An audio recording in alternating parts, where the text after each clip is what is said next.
चलिए दोस्तों, आज हम सुनेंगे रविंद्रनाथ टैगोर की लिखी कहानी एक रात। चलिए दोस्तों, कहानी शुरू करते हैं। एक ही पाठशाला में सुरबाला के साथ पढ़ा हूँ और बहू बहू छोटी लड़कियों का खेल जिसमें लड़कियां घूंघट निकालकर बहू बनने का अभिनय करती हैं खेला हूँ। उसके घर जाने पर सुरबाला की माँ मुझे बड़ा प्यार करती और हम दोनों को साथ बिठाकर कहती, वाह कितनी सुंदर जोड़ी है। छोटा था किंतु बात का अभिप्राय प्रायः समझ लेता था। सुरबाला पर अन्य सर्वसाधारण की अपेक्षा मेरा कुछ विशेष अधिकार था, ये धारणा मेरे मन में बद्धमूल हो गई थी। इस अधिकार मद से मत होकर उस पर मैं शासन और अत्याचार न करता हूँ, ऐसी बात न थी। वह भी सहिष्णु भाव से हर तरह से मेरी फरमाइश पूरी करती और दंड बहन करती। मोहल्ले में उसके रूप की प्रशंसा थी, किंतु बरबर बालक की दृष्टि में उस सौंदर्य का कोई महत्व नहीं था। मैं तो बस यही जानता था कि सुरबाला ने अपने पिता के घर में मेरा प्रभुत्व स्वीकार करने के लिए ही जन्म लिया है, इसीलिए वह विशेष रूप से मेरी अवहेलना की पात्री है। मेरे पिता चौधरी जमींदार के नायब थे। उनकी इच्छा थी कि मेरे काम करने योग्य होते ही मुझे जमींदारी सरिस्ते का काम सिखाकर वहीं गुमास्तगिरी दिला दें, किंतु मैं मन ही मन इसका विरोधी था। हमारे मोहल्ले के नील रतन जिस तरह भागकर कलकत्ता में पढ़ना लिखना सीखकर कलेक्टर साहब के नाजिर हो गए थे, उसी तरह मेरे जीवन का लक्ष्य भी अति उच्च था। कलेक्टर का नाजिर न बन सका तो जजी अदालत का हेड क्लर्क हो जाऊंगा। मैंने मन ही मन ये निश्चय कर लिया था। मैं हमेशा देखता कि मेरे पिता इन अदालत जीवियों का बहुत सम्मान करते थे। अनेक अवसरों पर मछली तरकारी रुपये पैसे से उनकी पूजा अर्चना करनी पड़ती। ये बात भी मैं बाल्यावस्था से ही जानता था, इसलिए मैंने अदालत के छोटे कर्मचारी यहाँ तक कि हरकारों को भी अपने हृदय में बड़े सम्मान का स्थान दे रखा था। ये हमारे बंगाल के पूज्य देवता थे। 33 कोटि देवताओं के छोटे छोटे नवीन संस्करण कार्य सिद्धि लाभ के संबंध में स्वयं सिद्धिदाता गणेश की अपेक्षा इनके प्रति लोगों में आंतरिक निर्भरता कहीं अधिक थी। अतएव पहले गणेश को जो कुछ प्राप्त होता था वह आजकल इन्हें मिलता था। नील रतन के दृष्टांत से उत्साहित होकर मैं एक दिन विशेष सुविधा पाकर कलकत्ता भाग गया। पहले तो गांव के एक परिचित व्यक्ति के घर ठहरा, उसके बाद पढ़ाई के लिए पिता से भी थोड़ी बहुत सहायता मिलने लगी। पढ़ना लिखना नियमापूर्वक चलने लगा। इसके अतिरिक्त तो मैं सभा समितियों में भी योग देता। देश के लिए प्राण विसर्जन करने की तत्काल आवश्यकता है, इस विषय में मुझे कोई संदेह न था, किंतु ये दुस्साध्य कार्य किस किस प्रकार किया जा सकता है ये मैं नहीं जानता था, न इसका कोई दुष्यंत ही दिखाई पड़ता था। पर इससे मेरे उत्साह में कोई कमी नहीं आई। हम देहाती थे, कम उम्र में ही प्रौढ़ बुद्धि रखने वाले कलकत्ता वालों की तरह हम हर चीज का मजाक उड़ाना नहीं सीखे थे। इसलिए हम लोग चंदे की किताब लेकर भूखे प्यासे दोपहर की धूप से दर दर भीख मांगते फिरते, किनारे खड़े होकर विज्ञापन बांटते, सभा स्थल में जोकर बेंच कुर्सी लगाते, दलपति के बारे में किसी के कुछ कहने पर कमर बांधकर मारपीट करने पर उतारू हो जाते। शहर के लड़के हमारी ये लक्षण देखकर हमें गवार कहते। आयो तो था नाजिर सरिश्तेदार बनने, पर मैं इजनी गैरीवाल्डी बनने की तैयारियां करने लगा। इसी समय मेरे पिता और सुरबाला के पिता ने एकमत होकर सुरबाला के साथ मेरा विवाह कर देने का निश्चय कर लिया। मैं 15 वर्ष की अवस्था में कलकत्ता भाग आया था। उस समय सुरबाला की अवस्था 8 वर्ष थी। अब मैं 18 वर्ष का था। पिता के अनुसार मेरे विवाह की आयु धीरे धीरे निकली जा रही थी, पर मैंने मन ही मन ये प्रतिज्ञा कर ली थी कि आजीवन अविवाहित रहकर स्वदेश के लिए मर मिटूंगा। मैंने पिता से कहा, पढ़ाई पूरी किए बिना मैं विवाह नहीं कर सकता। 2-4 महीने के बाद ही खबर मिली कि वकील रामलोचन बाबू के साथ सुरबाला का विवाह हो गया है। मैं तो पतित भारत की चंदा वसूली के काम में व्यस्त था। मुझे ये समाचार अत्यंत तुच्छ मालूम पड़ा। एंट्रेंस पास कर लिया था, फर्स्ट ईयर आर्ट्स में जाने का विचार था कि तभी पिताजी की मृत्यु हो गई। परिवार में मैं अकेला नहीं था, माता थीं और 2 बहनें। अतएव कॉलेज छोड़कर काम की तलाश में निकलना पड़ा। बहुत कोशिशों के बाद नोआखाली डिवीजन के एक छोटे से शहर के एंट्रेंस स्कूल में असिस्टेंट मास्टर का पद मिला। सोचा मेरे उपयुक्त तो काम मिल गया। उपदेश तथा उत्साह प्रदान करके प्रत्येक विद्यार्थी को भावी भारत का सेनापति बना दूंगा। काम आरंभ कर दिया। देखा भारतवर्ष के भविष्य की अपेक्षा आसन्न इम्तिहान की चिंता कहीं ज़्यादा की जाती थी। छात्रों को ग्रामर और अलजेब्रा के बाहर की कोई बात बताते ही हेडमास्टर नाराज हो जाते। 2-1 महीने में ही मेरा उत्साह ठंडा पड़ गया। हमारे जैसे प्रतिभाहीन लोग घर में बैठकर तो अनेक प्रकार की कल्पनाएं करते रहते हैं, पर अंत में कर्म क्षेत्र में उतरते ही कंधे पर हल्का बोझ ढोते ही पीछे से पूंछ मरोड़ी जाने पर भी सिर झुकाए सहिष्णु भाव से प्रतिदिन खेत गोड़ने का काम कर संध्या को भरपेट चारा पाकर ही संतुष्ट रहते हैं। फिर कूद फांद करने का उत्साह नहीं बचता। आग लगने के डर से एक न एक मास्टर को स्कूल में ही रहना पड़ता। मैं अकेला था, इसलिए भार मेरे ऊपर आ पड़ा। स्कूल के बड़े आटचाला से सटी हुई एक झोपड़ी में मैं रहता था। स्कूल बस्ती से कुछ दूर एक बड़ी पुष्पोकड़ी के किनारे था। चारों ओर सुपारी, नारियल और मदार के पेड़ तथा स्कूल से लगे आपस में सटे हुए नीम के 2 पुराने विशाल पेड़ छाया देते रहते। अभी तक मैंने एक बात का उल्लेख नहीं किया, न मैंने उसे उस योग्य ही समझा। यहाँ के सरकारी वकील रामलोचन राय का घर हमारे स्कूल के पास ही था और उनके साथ उनकी स्त्री मेरी बाल्य सखी सुरबाला थी और मैं ये जानता था। रामलोचन बाबू के साथ मेरा परिचय हुआ। सुरबाला के साथ मेरा बचपन में परिचय था। ये रामलोचन बाबू जानते थे या नहीं मैं नहीं जानता। मैंने भी नया परिचय होने के कारण उस विषय में कुछ कहना उचित न समझा। यही नहीं, सुरबाला किसी समय मेरे जीवन के साथ किसी रूप में जुड़ी हुई थी, यह बात तो मेरे मन में ठीक तरह से उठी ही नहीं। एक दिन छुट्टी के रोज रामलोचन बाबू से भेंट करने उनके घर गया था।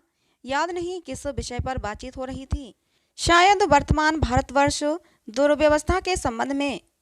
ये बात न थी कि वे उसके लिए विशेष चिंतित और उदास थे, किंतु विषय ऐसा था कि हुक्का पीते पीते उस पर 1-1.5 घंटे तक यूं ही शोक या दुख प्रकट किया जा सकता था। तभी बगल के कमरे में चूड़ियों की हल्की सी खनखनाहट और पैरों की कुछ आहट सुनाई पड़ी।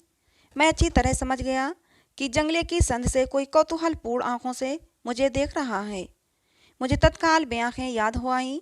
विश्वास, सरलता और बाल सुलभ प्रीति से छलछलाती 2 बड़ी बड़ी आंखें, काली काली पुतलियां, घनी काली पलकें और स्थिर स्निग्ध दृष्टि।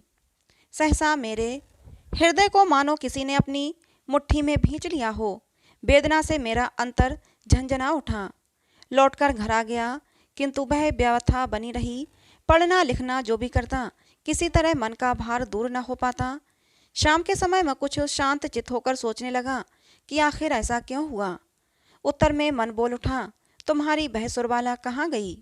मैंने कहा, मैंने तो उसे स्वेच्छा से ही छोड़ दिया था, वह क्या मेरे लिए ही बैठी रहती? मन के भीतर से कोई फिर बोला, उस समय जिसे चाहते ही पा सकते थे, अब उसे सिर पटक कर मर जाने पर भी एक बार देखने तक का अधिकार तुम्हें नहीं मिल सकता।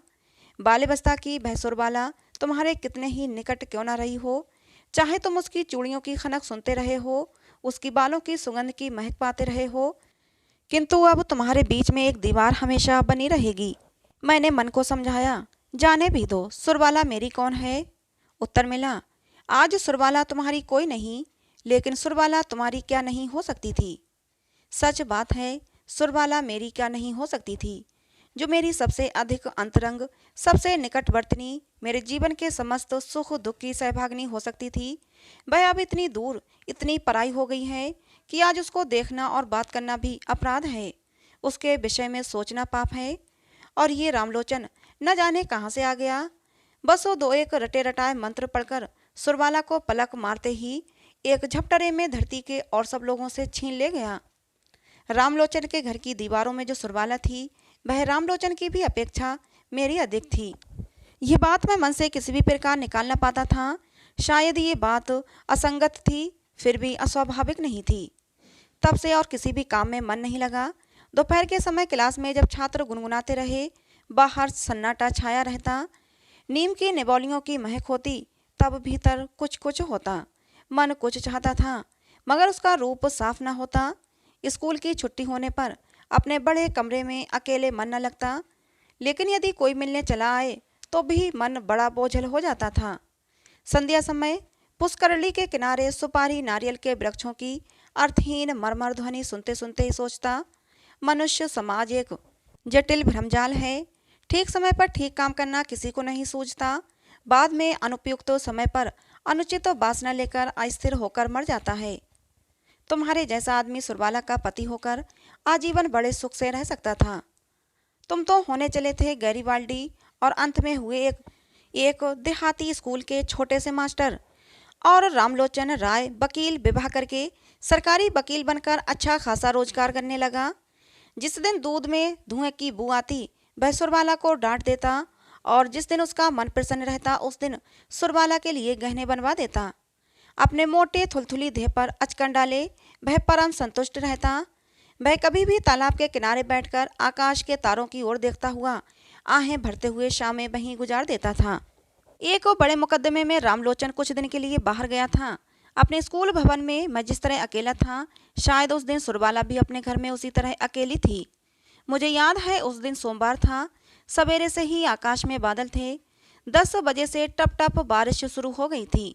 आकाश की दशा देखकर हेडमास्टर ने जल्दी छुट्टी कर दी।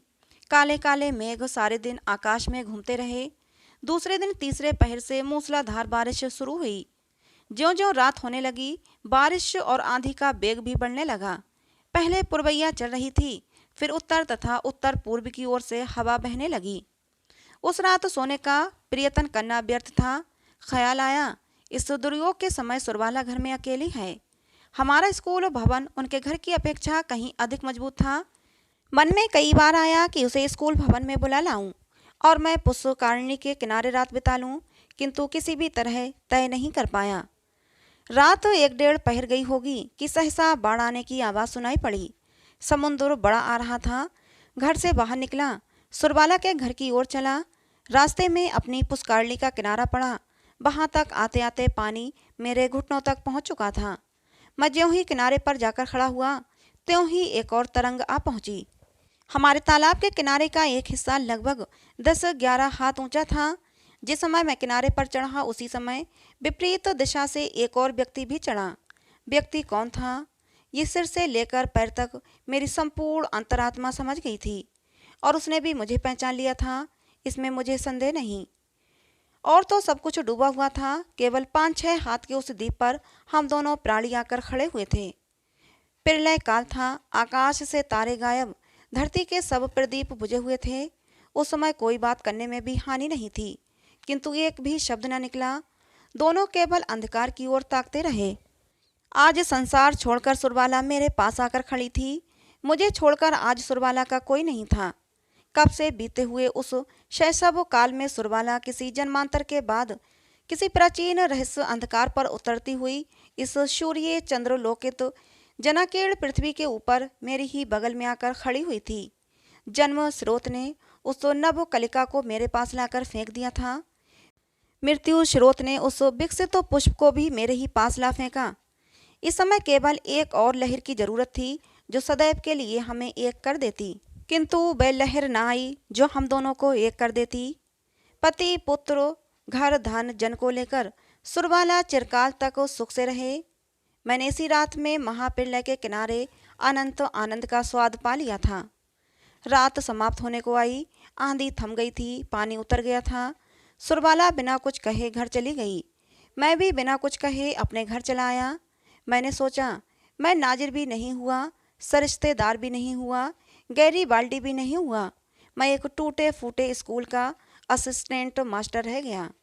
मेरे इस संपूर्ण जीवन में केवल क्षण भर के लिए एक अनंत रात्रि का उदय हुआ था। शायद वही जीवन की एकमात्र चरम सार्थकता थी।